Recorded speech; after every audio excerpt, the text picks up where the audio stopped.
Namaste, Pranam, Gita Dhyanam. Om Parthaya Pratibodhitam Bhagavatam Narayanena Swayam Vyasena Grathitam Purana Munina Madhye Mahabharatam Advaitam Vritavarshinim Bhagavatim Ashtadashadhyayinim Ambatvam Bhagavad-gite Bhavatveshinim. Om,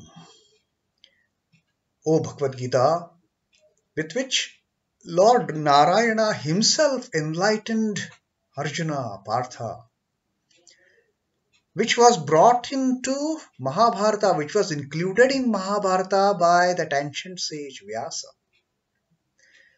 the bestower of the nectar-like knowledge of Advaita, the non-dualism. O Goddess, contained in the 18 chapters. O affectionate Mother, the destroyer of rebirth, I meditate upon thee.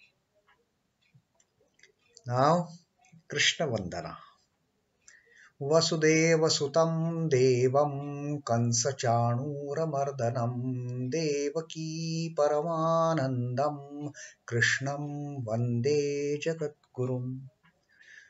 O son of Vasudeva, the killer of Kansa and Chanura, and the extreme delight of Mother Devaki, O Lord Krishna, the supreme Guru of the universe, my salutations to you.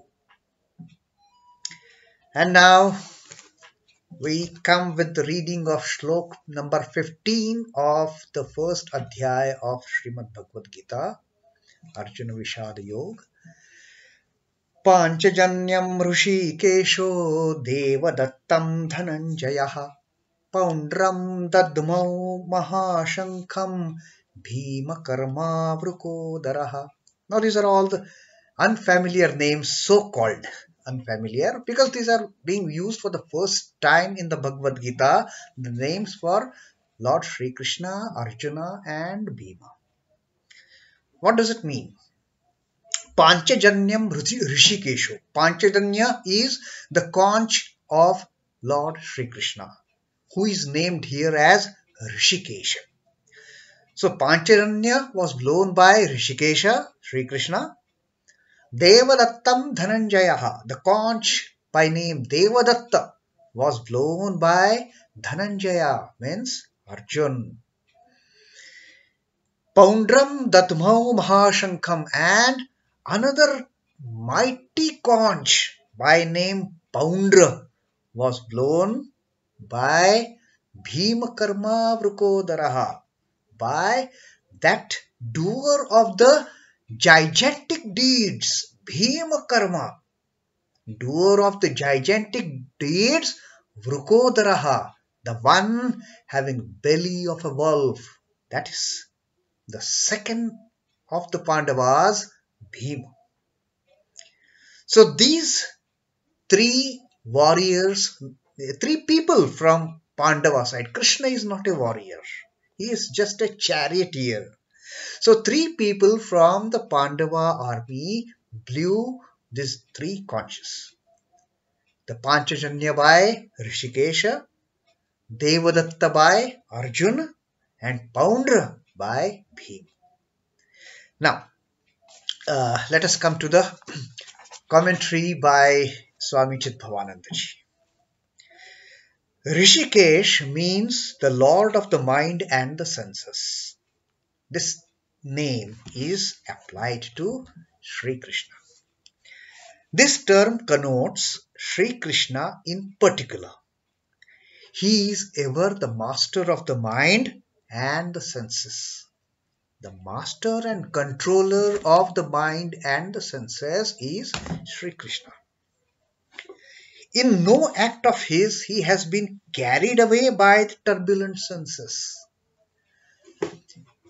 You look at any of the acts that Sri Krishna has performed during his divine play, any act of his, not a single act of his has been done in haphazard manner without giving any proper thought to it, or even without taking into account what are going to be the consequences of this act. Are they good? Are they bad?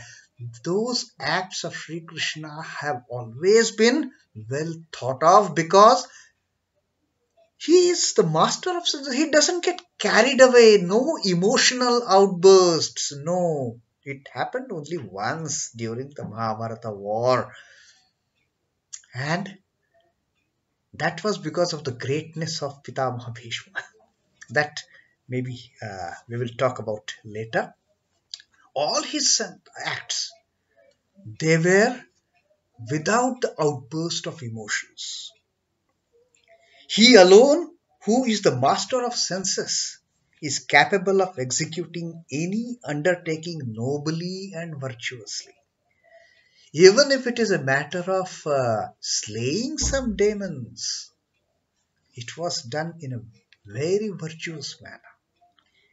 Always the chance was given to the opponent first to be the aggressor, and then Krishna slayed them, eliminated them for, again, the welfare of the humanity. So that is Rishikesha. Then Arjuna is referred to as Dhananjaya. The word Dhananjaya means conqueror of wealth. Arjuna went around the country and appropriated the hidden and stagnant wealths of the inactive rulers and utilized them for the public for the public welfare, for the good of the people. So he was not just a looter, no. He just didn't ransack any kingdom, no. He conquered the wealth of those kings and then utilized it in a rightful manner for the well-being of the subjects of the same kingdom. Therefore, he is rightly addressed here as Dhananjaya. And talking about Bhima as Vrukodara. Bhima Karma, of course, his deeds have always been gigantic, whether killing of Bakasur or uh,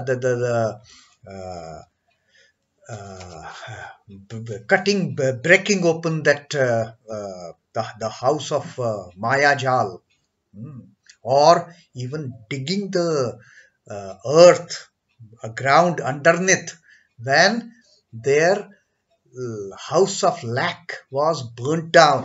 They had to run away, the Pandavas, and Bhim with his foot, he dug the tunnel, and the Pandavas and Draupadi and Kunti, they could escape. So all his deeds were gigantic. Bhima Karma and Vrukodara. But why Vrukodara? Vrukodara literally means one having belly of the wolf. Here, this term refers to Bhima because of his wolf-like characteristics.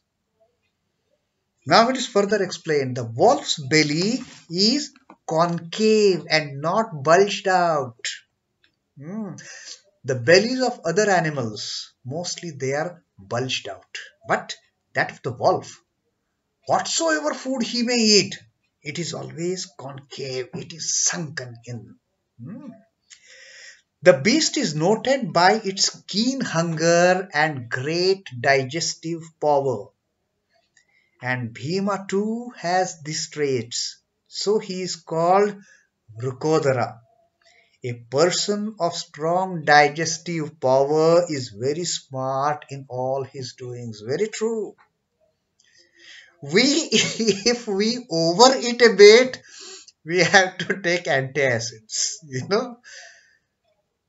Can we do any great deeds? Only those who have got very strong and powerful digestive power can do miraculous physical deeds. Otherwise not. And Bhima is known for all his great deeds, gigantic deeds. So this is how the three characters, persons from Pandava side, they have been referred to in this 15th shloka. And again, I mean, you look at the way Sri Krishna has behaved. All along these, the previous 14 shloks that we have read, 13 shloks in fact, there was no mention of Sri Krishna anywhere. Only in the 14th shlok he was mentioned as companion of Arjuna. And to the effect that Madhava and Pandava, they blew their conches.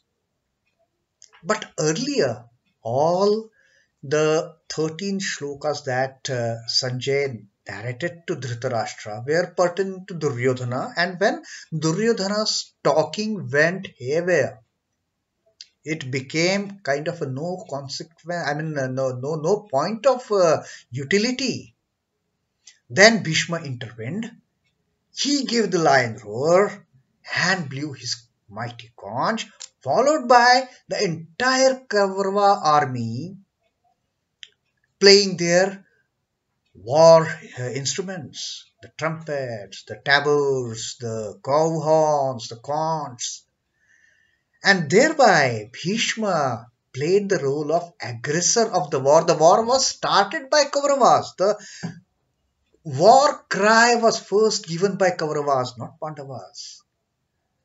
And only after Bhishma gave that cry and all other Kauravas joined him in that war cry by blowing their instruments, by beating their drums, then Sri Krishna got up as Madhava, as the Lord of Lakshmi.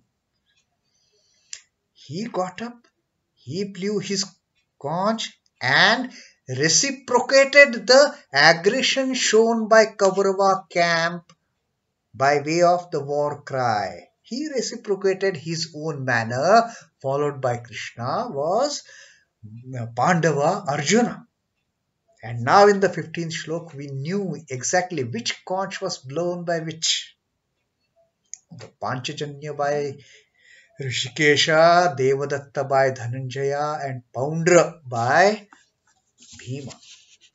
16th shlok also, we will see the blowing of conches by other three Pandavas, and that is Yudhishthir, Nakul, and Sahadev. That will be in the 16th shlok. So, as of now, Om Namo Bhagavate Vasudevaya. Shri Krishna Arpanamastu. Jai Shri Ramakrishna. Jai Thakur. Jai Swamiji.